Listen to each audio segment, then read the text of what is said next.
Assalamu alaikum. My name is Barza Mariam from the Department of BS Biotechnology, and the topic of my presentation is Introduction to Modern Periodic Table. To understand a complex subject like chemistry, it is highly desirable to fit all the facts into a simple logical pattern. The periodic table of elements has served the purpose to systemize the properties of elements for well over 100 years. The discovery of modern periodic table is one of the most significant achievements in the history of chemical sciences. The periodic table of elements has provided us the basic framework to study the periodic trends in physical and chemical properties of elements as well as their compounds.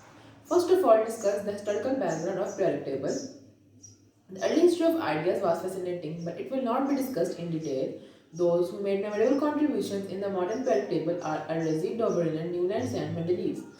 First of all, came to Arezzi classification. Arezzi classification was based on the chemical and physical properties of elements. After Arezzi, Dobryn came. He classified elements in groups called triads. Triads contain three elements with similar properties. Then Newland came. He organized elements known at that time in ascending order of their atomic masses and discovered that the properties of elements repeat in a periodic manner.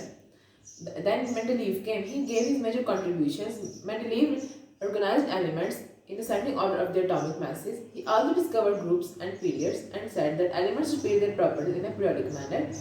Mendeleev also left some gaps in the periodic table for the elements which were not discovered at that time and predicted their properties. For example, germanium was not discovered at that time, but Mendeleev was sure that germanium would exist. After some years, germanium was discovered, and the most important thing was that the properties of germanium was very similar to the properties that Mendeleev predicted.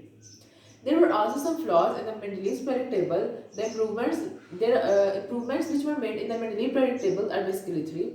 First of all, in 1911, after the discovery of atomic number by Moseley, it was discovered that elements could be classified more specifically in ascending order of their atomic numbers instead of their atomic masses. After that, there is addition of 8A group at the extreme right of the periodic table.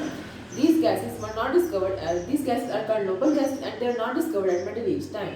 The third improvement was that elements like beryllium, magnesium, calcium, strontium, barium, and zinc, cadmium, mercury are placed in the same vertical group while they both contains different properties. This problem was solved by arranging groups into subgroups which are subgroup A and subgroup B.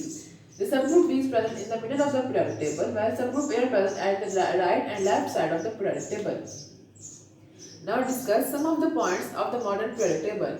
The first one is groups and periods. The horizontal lines of the periodic table are called periods, whereas the vertical column of the periodic table are called groups.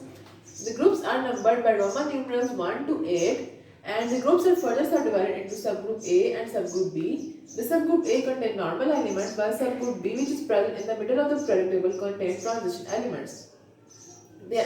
Now come to periods. There are 7 periods in the periodic table. These periods are numbered by Arabic numerals 1 to 7. The first period contains only 2 elements, hydrogen and helium.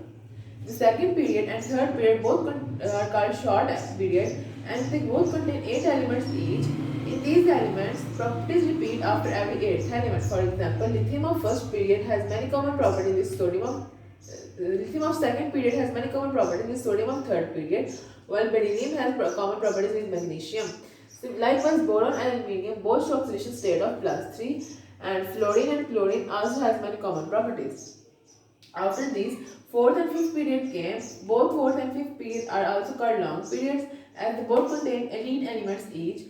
Out of these, 8 are normal elements while the remaining 10 are called transition elements. These transition elements are present in the middle of the periodic table. Then came to period 6. In period 6, there are 32 elements out of which 8 are normal elements and the remaining 10 are transition elements.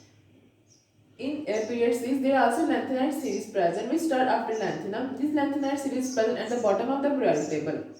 The 7th period is also called an incomplete period. It contains only 2 normal elements, francium and radium, and the remaining transition elements. It also contains lactinide series which is present at the bottom of the periodic table and they called lactinide because they start after actinium. In modern periodic table, atomic numbers are present at the top of the block while atomic masses are present at the bottom of the block of elements. These Arabic numerals basically represented the new proposal of IUPAC while these Roman numerals present the older proposal of IUPAC. The second feature of the modern periodic table was that some groups in the periodic table assigned some family names. For example, 1A group, 2A group, 7A group, 8A group, and also elements present at the bottom of the periodic table. The 1A group are called alkali metals because the formation of alkali in water. The second A group are called alkaline earth metals because of their alkaline behavior and they present in abundance in earth crust. The 7A group are called halogens. They are called halogens because of their salt forming property. They basically help in the formation of salts. The 8A group are called noble gases, also called zero group elements. They are called zero group elements because they have a complete octet and they do not need to form bond with any other element. The elements present in the bottom of the periodic table, which are lanthanide and actinide series, are also called rare earth elements because they found a very little amount in earth crust. The third feature of the modern periodic table is the elements are classified in blocks which are S, P, D and F. This present is basically based on the valence electrons which present in which subshell. For example, in S, the period 1 and period 2, group 1 and group 2 A elements are called as block elements because their valence electrons are present in S subshells. The elements from group 3A to group 8A are called P block elements because their valence electrons are present in P subshell. The elements which are present in the middle of the periodic table from subgroup 3B to subgroup 2B are called D block elements because their valence electrons are present in D subshell.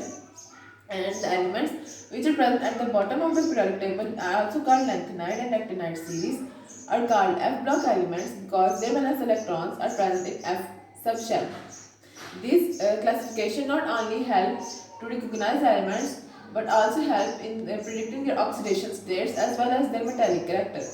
Now, the fourth property of the modern periodic table is that the classification based on their metallic character.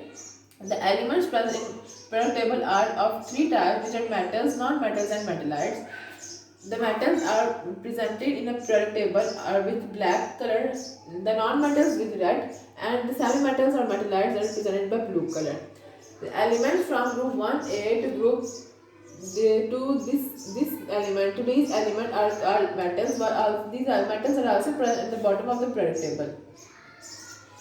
The elements from group 4A to group 7A, this line of elements represents semi-metals or metallites because of their midline behavior. They show metallic character as well as non-metallic character.